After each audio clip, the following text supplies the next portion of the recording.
नमस्कार। प्रस्तुत है आज का चिंतन। समय का पालन एक बहुत बड़ा गुण है। नियत समय पर निर्धारित काम करने की आदत शरीर और मन का संतुलन बनाए रहती है और वे अपना काम ठीक तरह से करते रहते हैं।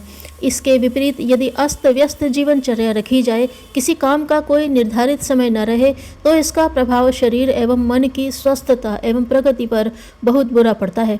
प्राणी का अचेतन मन उसे नियत समय पर नियत काम करने की प्रेरणा देता है और उसके लिए आवश्यक सामर्थ्य भी विभिन्न अवयवों में उत्पन्न करता है।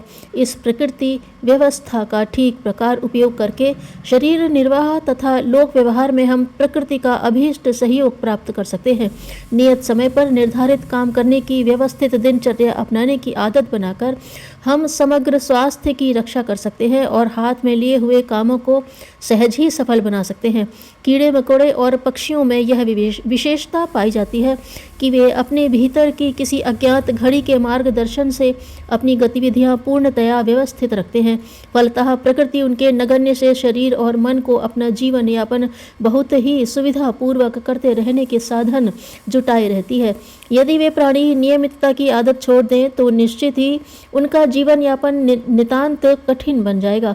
जीव जंतुओं को अपनी आदत के अनुसार विभिन्न समयों पर विभिन्न कार्य नियमित रूप से करते हुए देखा गया है।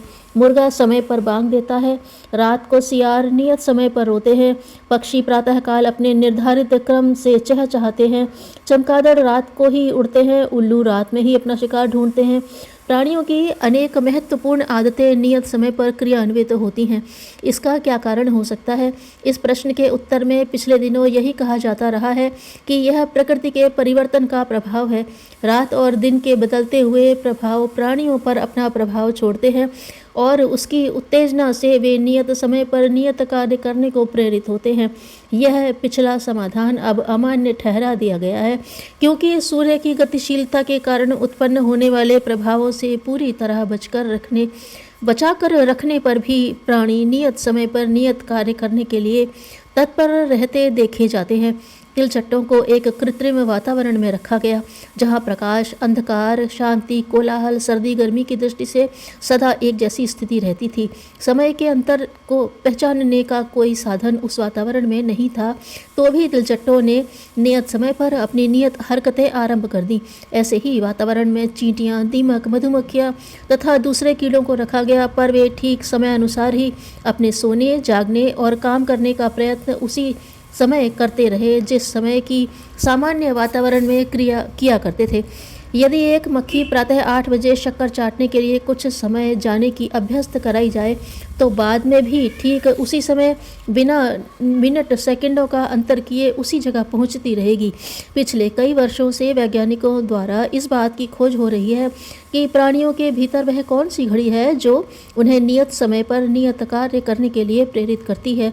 उस घड़ी के स्वरूप, कारण और स्थान का तो ठीक पता नहीं चल सका, पर इतना निश्चय अवश्य हो गया कि प्राणियों की अंतश्चेतना में कोई ऐसी संवेदन शक्ति है जो प्रकृति में होने वाले परिवर्तनों की जानकारी अनायास ही प्राप्त करती रहती है।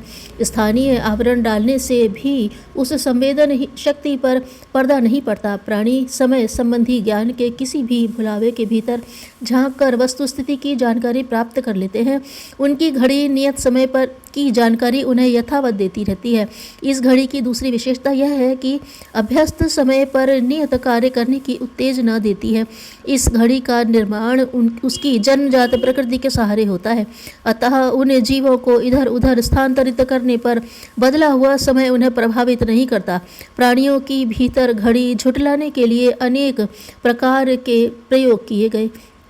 उन्हें बहुत दिन तक बेहोश रखा गया, शून्य तापमान में जमा दिया गया, एक्सरेज किरणों से मस्तिष्क को अस्त व्यस्त बनाया गया। इतने पर भी जब वे प्राणी बहुत समय उपरांत अपनी स्वाभाविक स्थिति में पहुँचे तो उन मध्यवर्ती परिवर्तनों को भुलाकर अपनी पुरानी आदत पर आ गए और उसी समय पर वही कार्य करने लगे जो उन्हें आरंभ से ही अभ्यास में था। कैम्ब्रिज विश्वविद्यालय के जीवशास्त्री डॉक्टर हार्कर का अनुमान था कि यह घड़ी संभवतः हार्मोन ग्रंथियों से निकलने वाले स्रावों से प्रभावित होती है। अस्तु उन्होंने प्रयोगशाला के प्राणियों की हार्मोन ग्रंथियों को अलग करके देखा कि इसका क्या प्रभाव पड़ता है। इन ग्रंथियों के न रहने से प्राणियों के शरीरों के अन्य प्रकार के नुकसान तो हुए, पर समय पालन संबंधी व्यवस्था यथाक्रम चलती रही। डॉक्टर हार्कर अंततः इस निष्कर्ष पर पहुंचे कि शरीर के अनेक शारीरिक मानसिक अवयव मिलकर अनेक आदतों का सृजन करते हैं। उन्हीं आदतों में समय का ज्ञान और उस समय नियत कार्य करने का उत्साह भी सम्मिलित है। एक उंगली कट जाने पर भी शेष उंगलियां मिलजुल कर हाथ से होने वाले कार्य पूरे करती रहती है। ठीक उसी प्रकार कोई एकाध अवयव अशक्त या पृथक हो जाने पर भी शेष अवयवों की मिली भगत से समय पर नियत कार्य होते रहने का क्रम चलता रहता है। समुद्र तट पर पाए जाने वाले कुछ केकड़े अक्सर अपना रंग बदलते रहते हैं।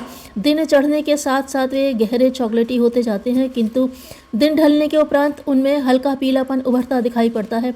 इसके अतिरिक्त ज्वार भाटों में चंद्रमा के प्रभाव से जो हर रोज 50 मिनट का अंतर पड़ता जाता है, वही अंतर केकड़ों की त्वचा के रंग में उतार चढ़ाव के रूप में परिलक्षित होता है।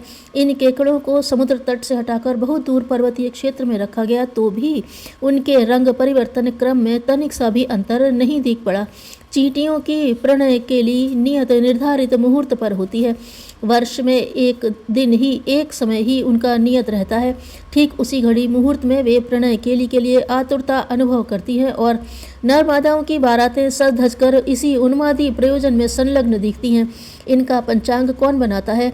नियम मुहूर्त पर नियत स्वर से नाफिरी कौन बजाता है? यह कैसे होता है?